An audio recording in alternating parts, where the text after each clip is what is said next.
உலகமெங்கும் பறந்து வாழ்ந்து கொண்டிருக்கும் உம்மிரிய தமிழ் உறவுகளுக்கு தடம் 360 இனிமையான தமிழ் வணக்கங்கள்.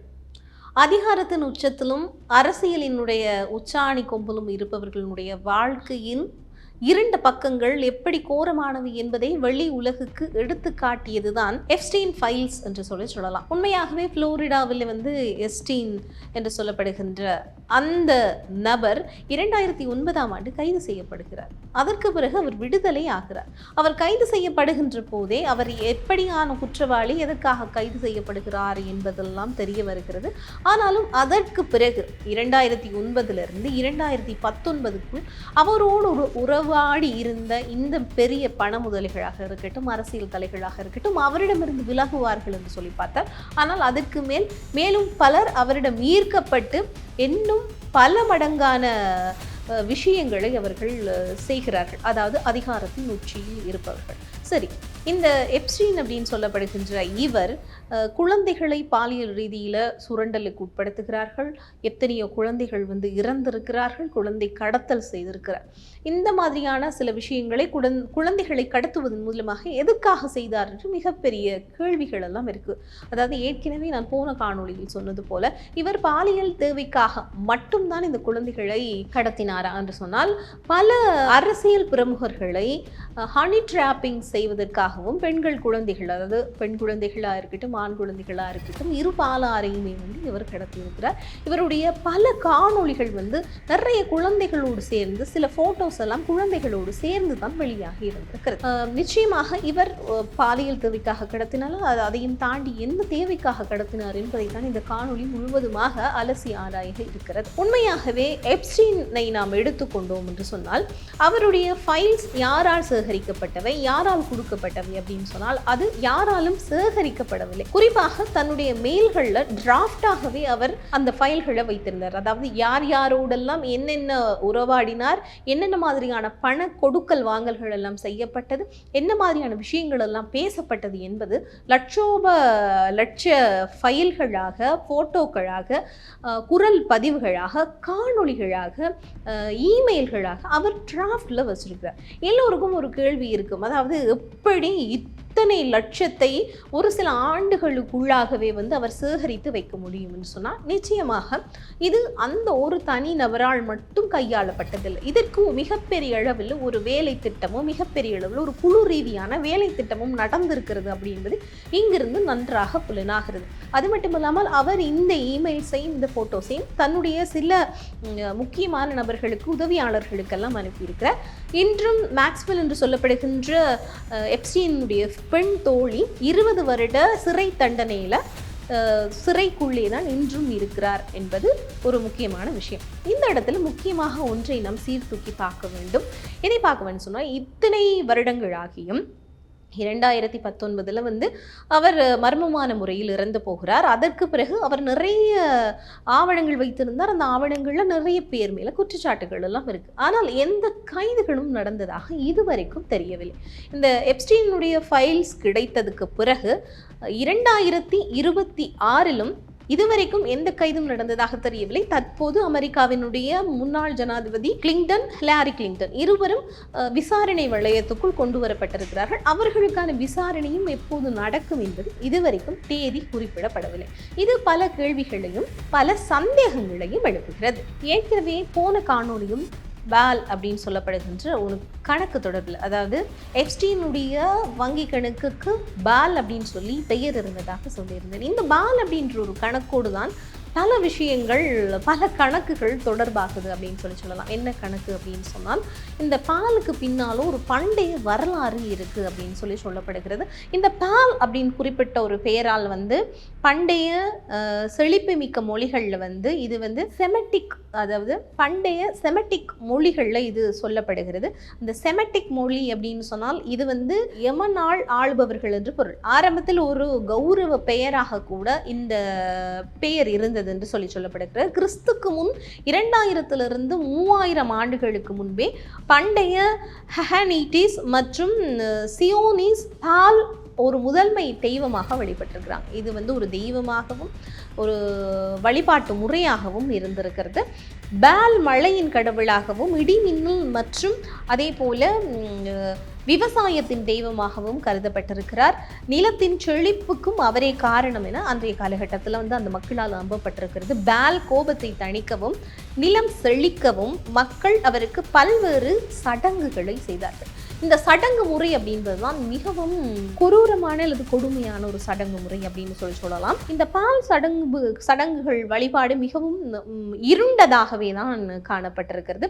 அதில் இருந்தது முக்கியமாக இந்த சைல்டு டிராஃபிக்கிங்கோட சம்பந்தப்பட்ட குழந்தை பலி அல்லது நரபலி அப்படின்னு சொல்லப்படுகிறது. குறிப்பாக மர்மமான புராணங்களின் படி பால் அப்படின்னு சொல்லப்படுவது ஆசீர்வாதத்தை பெறுவதற்காகவும், பஞ்சத்திலிருந்து தப்பிக்க உயர்மட்ட குடும்பத்தினர் தங்கள் முதலாவது குழந்தையை இந்த தெய்வத்துக்கு பலியாக கொடுப்பதாகவும் பைபிளிலேயே குறிப்பிடப்பட்டிருப்பதை பார்க்கக்கூடியதாக இருக்கிறது. இதில் குழந்தைகள் எரியும் நெருப்புக்குள் எறியப்பட்டு சடங்குகள் செய்யப்பட்டது. இதில் நவீன மர்ம ஒரு கோட்பாடுகளாகவே இது குறிப்பிடப்பட்டிருக்கிறது அப்படின்னு சொல்லப்படுகிறது. பால் என்பது வெறும் பண்டைய தெய்வம் மட்டுமல்ல, அது இன்று உலக மறைமுகமாக ஆளுகிற ஒரு சக்தியாகவே இருக்கிறது அப்படின்பதை நம்மால் உணர்ந்து கொள்ள முடிகிறது. இப்பொழுது இந்த எப்ஸ்டீன் ஃபைல்ஸ் மூலமாக உலகுக்கு கொஞ்சம் கொஞ்சமாக இந்த இருண்ட விஷயங்கள் வெளிச்சத்துக்கு வருகிறது. அதாவது தங்களுடைய ஆதிக்கத்தை நிலைநாட்டுவதற்காகவோ அல்லது தங்களுடைய அரசியல் செல்வாக்கை அதீதப்படுத்துவதற்காகவோ அல்லது தங்களுடைய பண தேவையை இன்னும் அபரிமிதமாக கொண்டாடுவதற்காகவோ கொண்டு தங்களிடம் சேர்ப்பதற்காகவோ இந்த மாதிரியான ஒரு விதமான சடங்குகளை மிக எலைட் பீப்புள்ஸ் என்று சொல்லப்படுகின்ற அதிகார வர்க்கத்தினுடைய உச்சாணி கொப்பல்ல இருக்கிற அரசியல் தலைகளாக இருக்கட்டும், மிக பெரும் பண முதலைகளாக இருக்கட்டும், இன்றும் இதை பயன்படுத்துகிறார்கள் என்பதுதான் இதன் மூலம் வெளிவந்து கொண்டிருக்கிற உண்மையாக இருக்கிறது. குழந்தையை பலியிடுவதன் மூலமாக அதிகாரத்தின் உச்சாணி கொம்பில் தம்மை தக்க வைத்துக் கொள்ளலாம் என்பதை மிகவுமே நூதனமான முறையிலே மிகவுமே நம்புகிற அதிகார வர்க்கத்தில் இருப்பவர்கள் இந்த வழிமுறையை இன்று வரைக்கும் கையாள்கிறார்கள் அப்படின்ற ஒரு மிகப்பெரிய கேள்விதான் இந்த எப்ஸ்டீன் ஃபைல்ஸ் மூலமாக வெளிவந்து கொண்டிருக்கும் திடுக்கிடும் தகவல்கள் மூலமாக நமக்கு புரிந்து கொள்ளக்கூடியதாக இருக்கிறது. ஒட்டுமொத்தமாக எடுத்துக்கொண்டால் எப்ஸ்டீனுடைய ஃபைல்களில் இருக்கிற அந்த பால் என்று சொல்லப்படுகின்ற இந்த கணக்கின் மூலமாக இவ்வளவு ஒரு நூதனமான பண்டைய வழிபாட்டு முறை என்பது உலகுக்கு புலனாகி இருக்கிறது. குறிப்பாக சொல்ல போனால் இது ஒரு வகையான சைத்தானிய வழிபாட்டு முறை என்று சொல்லியும் சொல்லப்படுகிறது. இந்த சைத்தானிய வழிபாட்டு முறையினுடைய ஒரு முகவராக கூட இந்த ஜெஃப்ரி எப்ஸ்டீன் அப்படின்னு சொல்லப்படுகின்றவர் இருந்திருக்கிறார் என்று சொல்லி பல ஊகங்கள் அடிப்படையில் சில விஷயங்கள் தெரிவிக்கப்படுகிறது. மேலும் இந்த சந்தேகத்தை வலுச்சேர்க்கிற விதமாக சில கட்டிடங்கள் அந்த எப்ஸ்டீனுக்கு சொந்தமான தனி தீவில் இருந்ததாக சொல்லப்படுகிறது. குறிப்பாக எப்ஸ்டீன் தீவில் இருந்த விசித்திரமான நீல கோடுகள் கொண்ட கோவில் போன்ற அமைப்புகள் இதற்கு மிகவுமே வலுச்சேர்க்கிற விதமாக அமைந்திருக்கிறது. அடுத்த ஒரு குற்றச்சாட்டு என்ன அப்படின்னு சொன்னால், அந்த ஹாலிவுட் பிரபலங்கள் முதலில் பல பிரபலங்கள் இந்த குழந்தைகளை வேறு எதற்காக எல்லாம் பயன்படுத்தினார்கள் அப்படின்னு சொன்னால், இது அட்ரெனோக்ரோம் அப்படின்னு சொல்லப்படுகின்ற ஒரு விடயத்துக்காகத்தான் பயன்படுத்துகிறார். அது என்ன அட்ரெனோக்ரோம் அப்படின்னு சொன்னால், குறிப்பாக பெண்களாக இருக்கட்டும் குழந்தைகளாக இருக்கட்டும் அவர்கள் மிகவுமே பயப்படுகின்ற பொழுது அவர்களுடைய உடல்ல, அதாவது சாதாரணமாக ஒரு மனிதர்களுக்கே சுரக்கக்கூடிய ஒரு என்சைம் அப்படின்னு சொல்லலாம், ஒரு ஹோமோன். என்சைம் அல்ல, அது ஒரு ஹோமோன் தான் அட்ரலினின் அப்படின்றது உங்களுக்கு நன்றாகவே தெரியும். இது உச்சக்கட்ட பயம் வீதியில் இது ஆக்சிடேஷன் ஆகும் என்று சொல்லப்படுகிறது. அந்த ஹோமோன் இளமையை தக்க வைத்துக் கொள்வதற்காகவும் முதுமையிலிருந்து தப்பிக்கொள்வதற்காகவும் உடலினுடைய அழகை அதிகப்படுத்துவதற்காகவும் பயன்படுத்தப்பட்டிருக்கிறது. அவர்களுடைய அழகுக்காகவும் இளமைக்காகவும் குழந்தைகளும் பெண்களும் எவ்வளவு குரூரமாக மிக உச்சக்கட்ட பய வீதிக்குள் தள்ளப்பட்டு இறப்பை சந்தித்திருக்கிறார்கள் என்று சொல்லி நாம் நினைத்து பார்க்கவே பதட்டமாக இருக்கிறது இல்லையா? இது ஒரு மிகப்பெரிய பதட்டமான ஒரு விஷயம். அதாவது எப்ஸ்டீன் எதற்காக எல்லாம் குழந்தைகளை கெடுத்தினார் அப்படின்றது. அடுத்தது மிகவுமே அதிர்ச்சியையும் பதட்டத்தையும் உட்படுத்தக்கூடிய ஒரு விஷயம் என்றுதான் சொல்ல வேண்டும். குறிப்பாக இந்த விஷயத்துக்கெல்லாம் உலகத்துக்கு முன் கொண்டு வந்து நிறுத்தியவர் 21 வயதான கேப்ரில்லா என்று சொல்லப்படுகின்ற மெக்சிகோவை சேர்ந்த ஒரு மாடல் அழகி அப்படித்தான் சொல்ல வேண்டும். இந்த 21 வயதான இந்த கேப்ரில்லா ஒரு காணொளி மூலமாக மிகவும் கட்டினமாக கத்துவார், வெளியில் வந்து கத்துவார். இது 2009ஆம் ஆண்டு நிகழ்ந்த ஒரு நிகழ்வு. 2009 வந்து இவருக்கு 21 வயது. இவர் வந்து ஒரு பார்ட்டிக்கு சென்றதாகவும் அந்த பார்ட்டியில் வந்து குழந்தைகளினுடைய நர மாமிசம் வந்து பயன்படுத்தப்பட்டதாகவும் காப்பாற்றுங்கள் காப்பாற்றுங்கள் அப்படின்னு சொல்லிட்டு அந்த மாடல் அழகி வந்து அந்த பாட்டியிலிருந்து வெளியில் வந்து நடு ரோட்டில் அவர் கத்தி கொண்டிருக்கிற இந்த காணொளி உலகம் எல்லாம் நிறைய இடங்கள்ல வந்து இது பரவி இருந்தது. 2009 காலகட்ட பகுதியில் பெரிதாக இணையதள பாவனை நம்மிடத்திலும் இல்லை அப்படின்னு சொல்லலாம், குறைவு. ஆனால் அந்த நேரத்திலேயே இது வந்து அதிக அளவு வைரல் செய்யப்பட்டது. அந்த பெண்ணுக்கு வந்து மனநிலை கோளாறு அப்படின்னு சொல்லியும் வேறு எந்த சிக்கலும் இல்லைன்னு சொல்லி அந்த பெண் தொடர்பான அந்த விஷயங்கள் வந்துட்டு அப்படியே மூடப்பட்டது. அதற்கு பிறகு இன்றைக்கு 2026 வரைக்கும் அந்த பெண்ணுக்கு என்ன நடந்தது என்று வரைக்கும் தெரியாது. மிகவுமே வந்து சூட்சமமாக அல்லது மிகவுமே வந்து என்ன விஷயம் வந்து தெரியாத அளவுக்கு அந்த பெண்ணினுடைய வாழ்க்கை என்பது மறைக்கப்பட்டிருக்கிறது. இதுக்கான விடைகளும் இதுவரைக்கும் கிடைக்கப்படவில்லைன்னு சொல்லலாம். அந்த மெக்சிகோவை சேர்ந்த அந்த கேப்ரில்லா ரிகோவா அப்படின்னு சொல்லப்படுகின்ற அந்த பெண்ணினுடைய அந்த கதறல் தான் இன்று பலருடைய எண்ணங்களையும் வந்து மீண்டும் தூண்டி இருக்கிறது அல்லது மீண்டும் அடுத்த கட்டத்துக்கு கொண்டு போயிருக்கிறது அப்படின்னு சொல்லலாம்.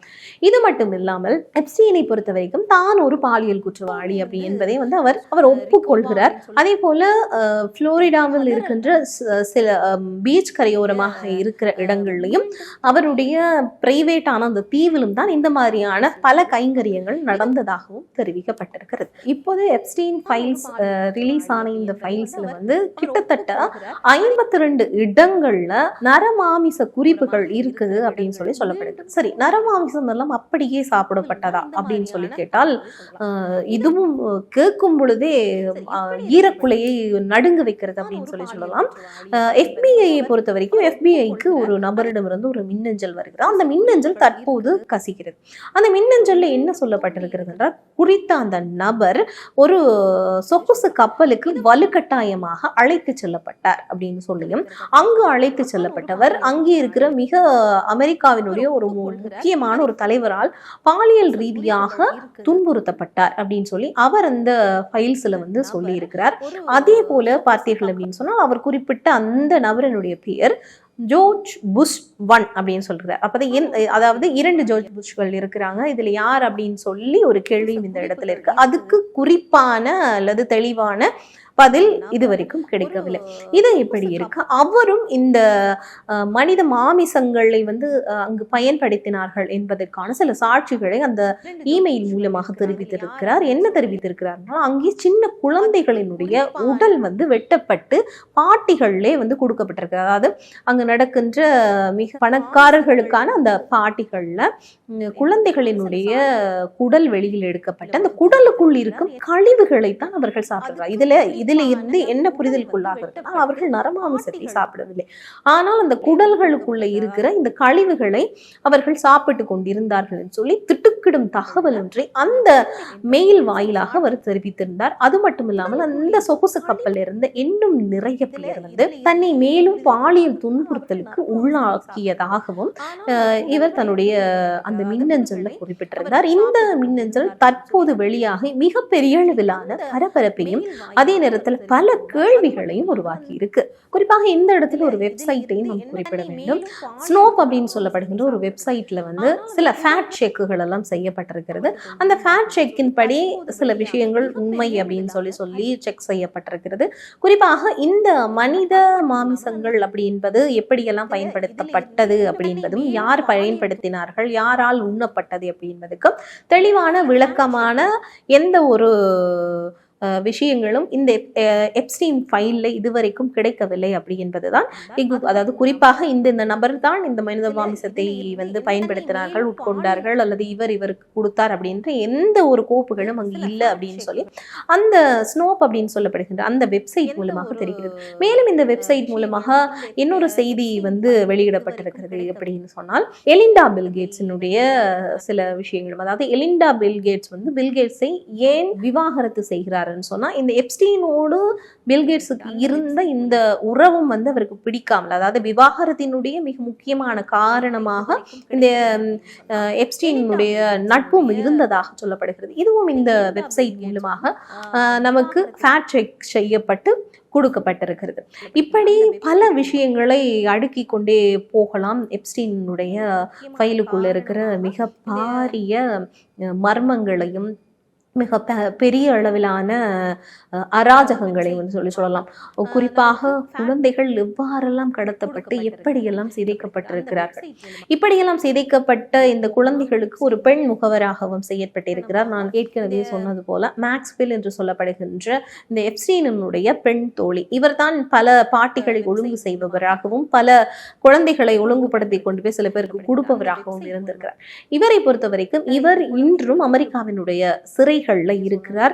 கிட்டத்தட்ட இவருக்கு 20 வருஷம், ஏற்கனவே நான் இந்த காணொலியின் ஆரம்பத்தில் சொன்னது போல கிட்டத்தட்ட 20 வருஷம் இவருக்கான தண்டனை வழங்கப்பட்டிருக்கு. இவர் ஏதாவது வாய் திறந்தால் பல விஷயங்கள் உலகுக்கு இன்னும் வெளிச்சத்துக்கு வரும் அப்படின்னு சொல்லி நம்பலாம். குறிப்பாக நாம் இந்த இடத்தில் வந்து கேப்ரிலா ரிகோவா அவர்களை பற்றி நாம் சொல்லித்தானாக வேண்டும். அன்று அந்த 21 வயது பெண்ணினுடைய கதறல் கூப்பாட்டை யாராவது செவிமடுத்திருந்தால் அல்லது யாராவது அதற்கான ஒரு நீதியை கோரியிருந்தால் 2009 2019 வரைக்கும் இவ்வாறான மிகப்படு மோசமான மனித குலத்துக்கே எதிரான பல அவலங்கள் நடந்திருக்குமா? பல குழந்தைகள் வந்து காணாமல் ஆக்கப்பட்டிருப்பார்களா? பல குழந்தைகள் மரணத்தை சம்பவித்திருப்பார்களா? இப்படி பெரிய கேள்வி இருக்கு. அதாவது உலகத்தினுடைய பொது புத்தியில இருக்கிற சில விஷயங்கள் என்ன அப்படின்னு சொன்னால், நமக்கு என்ன அப்படின்னு சொல்லி நாம் கடந்து போய்விடுவோம். அதே போலதான் 2009 ஆண்டுல வந்து உலகம் அமைதியாக இல்லாமல் ஏதாவது ஒரு துருப்பு சீட்டை கொடுத்து ஏதாவது ஒரு விஷயத்தை செய்திருந்தால் அங்கே ஈழத்திலே கூட நமது உறவுகள் வந்து இறந்து போயிருக்க மாட்டார்கள், கொத்து கொத்தாக மடிந்து போயிருக்க மாட்டார்கள். எல்லாம் உயிர்கள் தான். உயிர்களை கொடுத்த பலருக்கும் தான் தெரியும் உயிர்களினுடைய மதிப்பு என்ன அப்படின்னு சொல்லி. அந்த 2009 ஆண்டு அந்த மாடல் அழகியின் குரலை உலகம் ஒரு கணம் கேட்டிருந்தால் இத்தனை தூரம் இத்தனை குழந்தைகளினுடைய இறப்பு சம்பவித்திருக்குமா? நிச்சயமாக உலகத்தின் மீது உலகத்திடம் இந்த கேள்வியை வைத்துக்கொண்டு மீண்டும் மற்றும் ஒரு காணொளி வாயிலாக உங்களை சந்திக்கும் வரை உங்களிடமிருந்து விடைபெறுகிறேன். நன்றி, வணக்கம்.